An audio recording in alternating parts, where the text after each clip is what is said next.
Sourate Al-Fajr, Sourate 89, analyse et message spirituel. La sourate Al-Fajr est une sourate d'une intensité particulière, tant par son contenu que par son impact spirituel sur les croyants.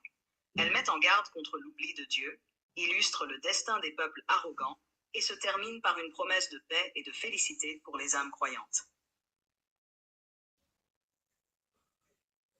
L'aube comme symbole du renouveau.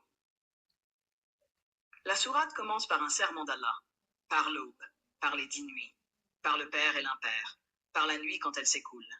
N'est-ce pas là un serment pour un esprit sensé? Ces versets évoquent plusieurs éléments clés de la foi et du temps.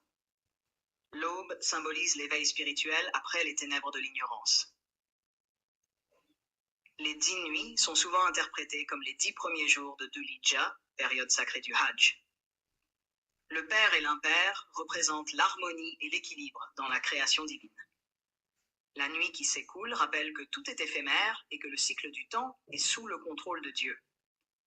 Ces éléments appellent à la méditation et invitent les croyants à reconnaître la puissance divine dans le déroulement du temps.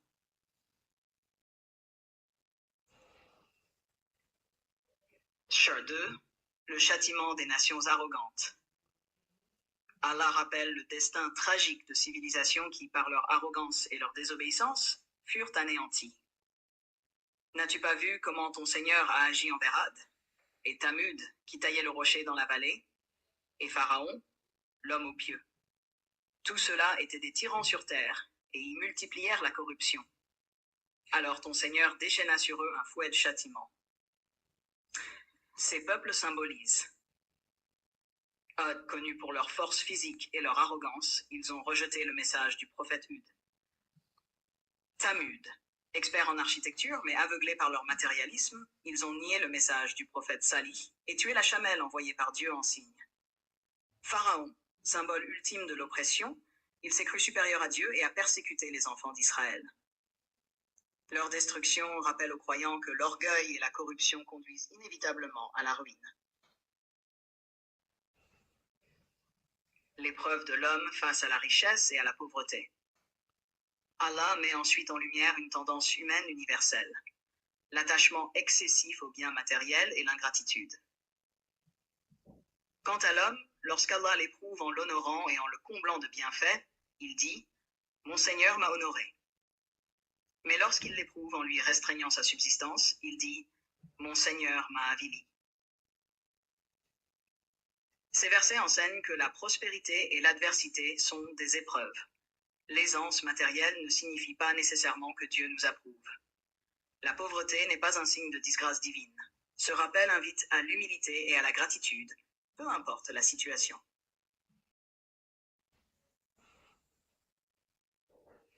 L'injustice sociale et la négligence du jugement.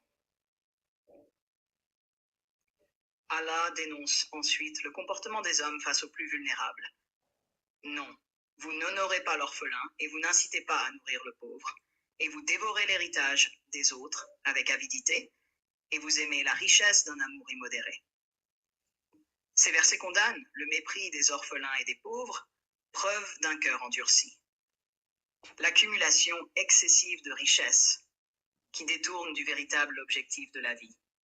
Il rappelle que la richesse n'est pas un but en soi et que ceux qui négligent la justice sociale seront interrogés au jour du jugement. 5. L'heure du jugement. L'arrivée du châtiment. Non, quand la terre sera complètement pulvérisée et que ton Seigneur viendra, ainsi que les anges, rang par rang. Ce jour-là, on amènera l'enfer, et l'homme se rappellera. Mais à quoi lui servira le rappel? Ce passage évoque le jour du jugement où la terre sera réduite en poussière, symbolisant la fin du monde matériel. Allah se manifestera entouré d'anges, établissant son autorité absolue. L'enfer sera présenté devant l'humanité, révélant la réalité du châtiment promis. Ce moment sera un choc pour ceux qui auront ignoré les rappels, regrettant alors leur négligence. 6. L'appel à l'âme apaisée, la récompense ultime. La sourate se termine par l'un des plus beaux passages du Coran, une promesse divine faite aux âmes pieuses. Ô toi, âme apaisée, Retourne vers ton Seigneur, satisfaite et agréée. Entre donc parmi mes serviteurs, entre dans mon paradis. Ce passage est un message de réconfort pour les croyants sincères. L'âme apaisée désigne celui qui a vécu dans la foi et la sérénité. Elle retourne vers Allah avec joie, acceptée par lui. Elle rejoint les serviteurs de Dieu parmi les pieux et les prophètes. Elle entre au paradis, la plus grande des récompenses. 7. Enseignements et leçons pour les croyants. Ce que cette sourate nous enseigne. Rappel spirituel. Le temps passe, la richesse est éphémère, et seule la piété compte. Mise en garde contre l'orgueil. L'histoire des peuples anéantis montre le danger de l'arrogance. L'importance de la justice sociale. Prendre soin des pauvres et des orphelins est un devoir religieux. Le jugement dernier est inévitable. Se préparer par la foi et les bonnes actions. L'objectif ultime est la paix intérieure. Se rapprocher d'Allah pour devenir une âme apaisée. Conclusion. Une invitation à la réflexion et à l'espoir. La sourate Al-Fajr est à la fois un avertissement sévère et une promesse sublime. Elle nous rappelle que la vie est une épreuve, que le succès ne se mesure pas à la richesse, et que la vraie récompense attend ceux qui vivent avec foi et bienveillance.